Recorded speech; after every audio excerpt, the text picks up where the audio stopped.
네, 반갑습니다. 퇴직심리학자 최환규입니다. 직장인들이 어떤 겪을 수 있는 가장 큰 변화가 저는 이제 퇴직이라고 생각을 합니다. 물론 이제 이직을 위한 퇴직도 있겠지만 이제 그거는 업무라고 하는 부분에서 이제 연속성이 있기 때문에 좀 혼란이 덜 할 텐데, 이제 회사를 그만두고 은퇴에 가까운 퇴직을 지금 할 때는 굉장히 지금 큰 혼란이, 이제 그 변화로 인한 혼란을 겪을 수가 있는데, 예를 들어서 보면 살다 보면 여러 가지 이제 자신의 의지하고 상관없이 이사를 해야 할 일이 있습니다. 예를 들어서 새 아파트를 이제 분양을 받을 때 굉장히 기쁘죠. 근데 이제 분양을 받고 난 다음에 이제 이사를 하게 되면 굉장히 지금 혼란이 많이 생깁니다. 어떻게 이제 주택을 해야 되고, 그 다음에 새로운 환경에 적응해야 되고, 이제 이런 부분들이 많이 이제 생기는데, 그 부분들을 적응하기 위해 이제 사전에 얼마나 많이 준비를 하느냐에 따라서 적응하는 기간이 좀 당겨질 수도 있고, 아니면 이제 조금 더 길어질 수도 있는데, 한번 제가 예를 들어 보겠습니다. 만약에 이제 이사를 해야 한다고 생각을 하게 되면, 사람들은 이제 새로운 동네를 탐색을 하게 되겠죠. 예를 들어서 직장에 이제 재직 중인 사람 같으면, 먼저 이제 출퇴근이 편하고, 내가 이제 어떻게 지금 해야지 이제 제대로 잘 갈 수 있을지, 그렇게 이제 탐색을 하는데, 막상 출근을 지금 시작하다 보면 내가 아무리 이제 잘 탐색을 하고 그다음에 준비를 하더라도 내가 원했던 이동 경로나 걸리는 시간들이 좀 달라지기도 합니다. 그래서 이게 내가 막상 준비한 부분하고 실제하고 다르다는 걸 아마 여러분들이 다양한 경험을 통해서 이제 알 수 있을 겁니다. 그런데 이런 부분들은 우리가 이제 충분하게 경험을 하고 많은 사람들이 어떤 경험을 통해서 내가 얻을 수 있는 교훈이 있는데, 퇴직 후의 삶이라고 하는 부분들은 이 다른 사람들이 어떻게 지금 경험한 거에 내가 지금 그걸 영향을 받기가 쉽지가 않다는 거죠. 왜냐하면 그 사람은 그 사람 나름대로 삶에 있고, 그 다음에 그 사람 가치관이라든가 그 사람 가족들의 어떤 환경하고 내 가치관이라든가 내가 어떤 삶의 목표, 그 다음에 우리 가족들이 다르다 보니까 퇴직 준비를 한다고 하더라도 그 상황이 참고는 할 수 있겠으나, 내가 지금 막상 이제 퇴직 후에 삶을 살다 보면 그 사람하고 다른 삶을 살 수밖에 없기 때문입니다. 그래서 이사 같은 경우에는 어떤 전문가의 도움을 받게 되면 굉장히 지금 일이 간편하게 줄어들 수가 있지만, 퇴직 후에 어떤 삶이라고 하는 부분들은 고스란히 내가 혼자 감당해야 될, 그러니까 우리 가족 전체가 힘을 모아서 헤쳐나가야 될 그런 부분이기 때문에 전문가의 도움을 받을 수 있는 그 부분들이 제한이 되어 있다. 그 다음에 이제 나머지 영역은 혼자서 아니면 이제 가족들하고 같이 이제 해결해야 될 그런 과제가 되겠습니다.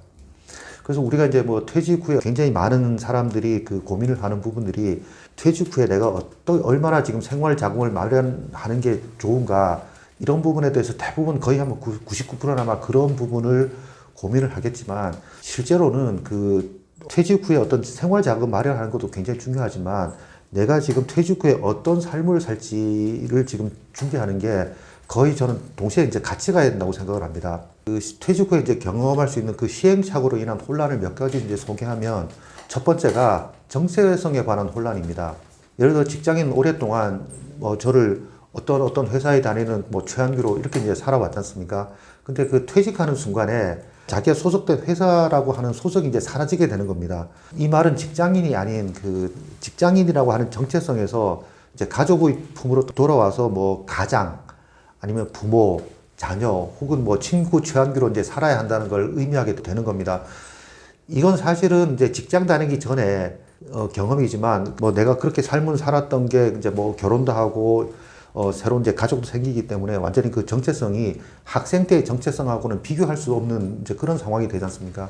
그래서 이 정체성이 어떤 정체성의 변화에 따른 적응하는 시간이 이제 굉장히 필요하다고 생각을 합니다. 그 다음에 이제 두 번째가 경제력에 관한 혼란입니다. 우리가 이제 직장에 다니는 동안은 매월 정해진 급여를 이제 받을 수가 있지 않습니까? 내가 무단 결근을 한다든가 아니면 아파갖고 이제 일을 하지 못하는 그런 어떤 불가피한 상황 아니라고 하면 매월 100만 원이든지 200만 원이든지 300만 원이든지 정해진 급여를 받을 수 있기 때문에 적당한 지출 계획을 세울 수가 있습니다. 그래서 설사 이제 생활하는 동안에 갑자기 이제 돌발 상황이 발생해서 이제 예상치 못한 지출이 생기더라도 대출을 한다든가 아니면 주변 사람들한테 빌린다든가 이렇게 자금을 조달할 방법이 이제 있었는데, 퇴직 후에는 이제 아시다시피 은행에서 돈을 빌리기도 쉽지도 않고, 그 다음에 이제 신용 한도도 떨어지기 때문에 내가 돌발 상황에 대해서 조달할 수 있는 그 상황이 쉽지가 않기 때문에 어떤 경제력에 대해서 불안감을 안고 살 수밖에 없습니다. 퇴직 준비는 곧 경제력이다 이렇게 생각하시는 분도 많은데 사실은 그 부분들이 전부 다가 아니기 때문에 이제 그 고민을 지금 해봐야 되는 게 시간 관리에 대한 혼란입니다. 직장 다닐 때는 하루에 몇 시간만이라도 자유시간이 있으면 정말 좋을 텐데 뭐 이런 굉장히 그 자유시간에 대한 바람이 많아졌었는데 퇴직 후에는 어떨까요?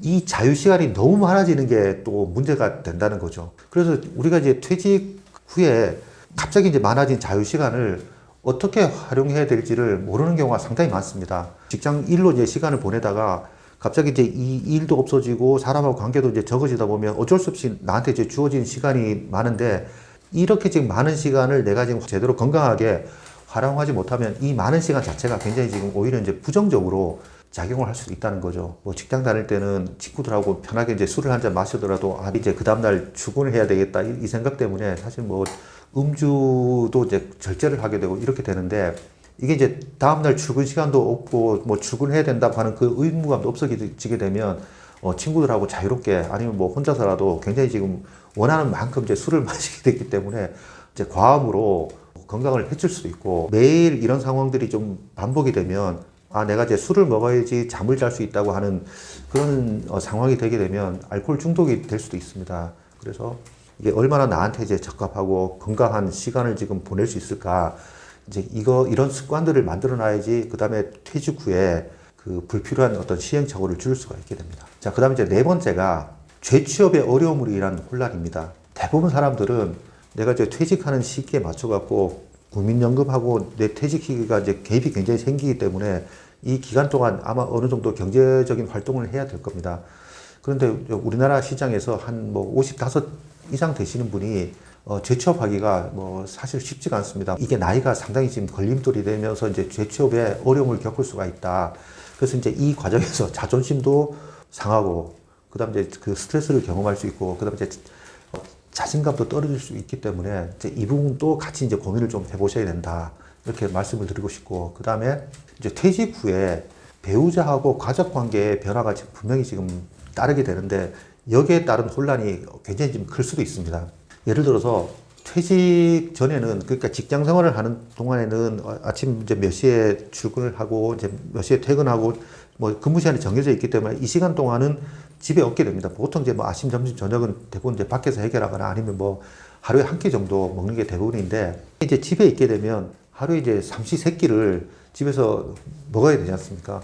그러면 뭐 내가 이제 좀 그 집사람한테 미안해서 아니면 뭐 남편한테 미안해서 내가 이제 하루에 세 끼를 그대로 이제 얻어먹기만 한다. 그러니까 가장으로서 그 어떤 지위를 생각하고 내가 얻어먹어야 되는데 이 생각을 하게 되면 사실은 뭐 식사 준비하는 사람 입장에서 보면 퇴직하는 사람이 굉장히 지금 그동안 일을 하느라고 수고했다 이런 반가운 마음은 잠깐이고, 매일 지금 삼시세끼를 준비하게 되면 굉장히 지금 그 힘이 드는 건 사실입니다. 그래서 오히려 그 퇴직으로 해서 내가 지금 피해를 입고 있다 이런 생각을 지금 인식할 수도 있기 때문에 그분에 대해서 굉장히 지금 좀 조심스럽게 접근을 할 필요가 있다. 그 다음에 이제 아이들도 마찬가지입니다. 이제 퇴직을 해갖고 아이들하고 같이 보내는 시간이 많아지는데 아이들하고 이제 함께하는 시간을 즐겁고 그 다음에 이제 아이들한테 도움이 되는 그런 시간으로 이제 함께 하면 아이들도 굉장히 지금 반겨하겠지만, 예를 들어서 이제 직장에서 하던 버릇대로 이것도 부족하다, 저것도 부족하다, 왜 이렇게밖에 못하냐, 뭐 이런 잔소리가 이제 심하면 심할수록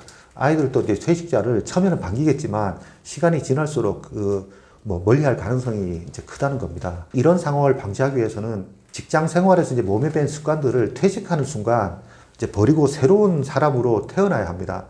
예를 들어서 상사였다면 부하에게 지시하던 버릇은 사직서를 쓰는 순간 이제 버리고 나와야 된다는 거죠. 그래서 그 버릇 대신에 내가 이제 배우자를 돕고 그 다음에 자녀에게 따뜻한 사랑을 베푸는 그런 사람으로 거듭나야지 그 가족으로 이제 대접을 받을 수가 있다는 겁니다.